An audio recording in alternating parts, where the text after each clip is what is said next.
Assalamualaikum and welcome back to my YouTube channel Mukhtabar handmade collection and creative ideas. उम्मीद करती हूँ आप खैरियत से होंगे। आज की वीडियो में हम बहुत ही सिंपल सा कलर पेपर के साथ फ्लावर बनाना सीखेंगे। मैंने येलो कलर का एक कलर पेपर लिया है और मैंने 10 सेंटीमीटर के अकॉर्डिंग लंबाई और चौड़ाई में एक पीस कटिंग कर लेना है। अगर तो आप हमारे चैनल पे न्यू हैं तो काइंडली मेरे चैनल को सब्सक्राइब कर लें और बेल नोटिफिकेशन को ऑन कर लें।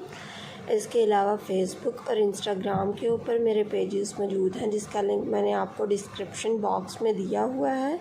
वहाँ पे इजीली जाके आप मेरे स्टोर्स को भी विज़िट कर सकते हैं।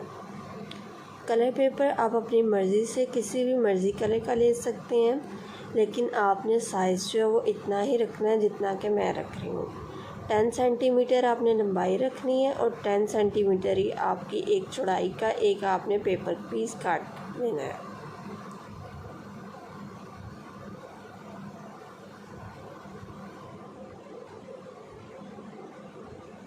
कटिंग कर लेने के बाद हम इसको क्या करेंगे कि हम इस तरह से इसको सेंटर पॉइंट से एक दूसरे के साथ कंबाइन कर देंगे और कंबाइन करने के बाद मैं इसके सेंटर पॉइंट से एक दूसरे का सेंटर मालूम कर लूँगी कि इसका सेंटर कौन सा है। और इस तरह से सेंटर को जानने के बाद मैं इस तरह से अपने पेपर को ट्विस्ट दे दूँगी ताकि इसके कर्व्स आ जाएं।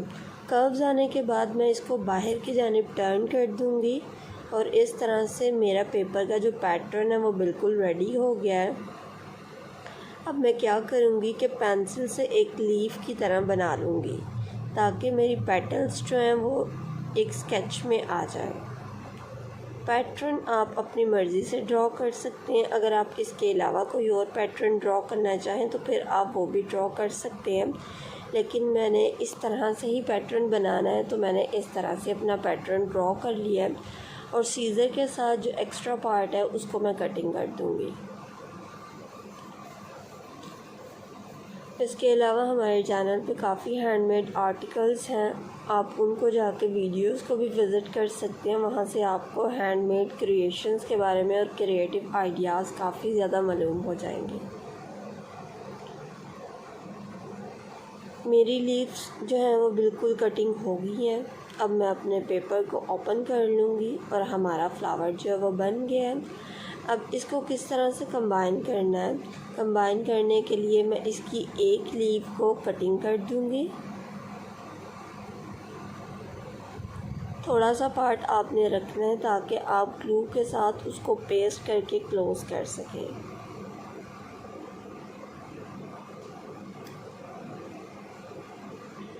बाकी थोड़े से और ज़्यादा कर्व्स डीप कर लूँगी मैं अपनी सीज़र के साथ ताकि मेरे कर्व्स जो हैं जब मैं दे रही हूँ तो वो इजीली और ज़्यादा कर्व्स इसमें आ जाएं।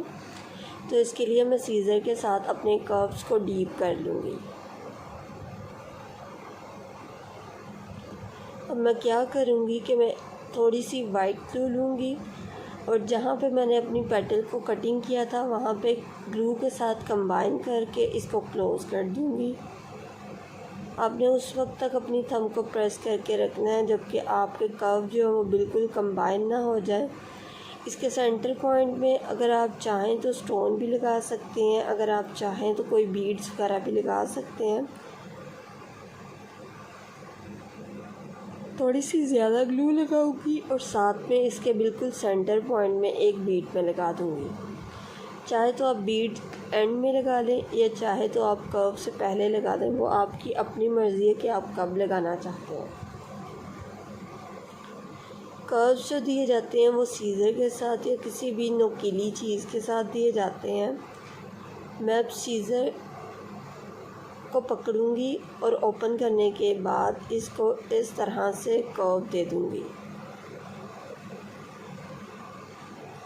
आपने बहुत आराम के हाथों से कर्व देने हैं। आपने एक चीज़ का ध्यान रखना है कि आपकी सीज़र से पेपर कटिंग नहीं होना चाहिए। बस आपने हल्के हल्के हाथों के साथ इसको कर्व्स दे देना है और इस तरह से आपकी पेटल्स में कर्व्स आ जाएंगी।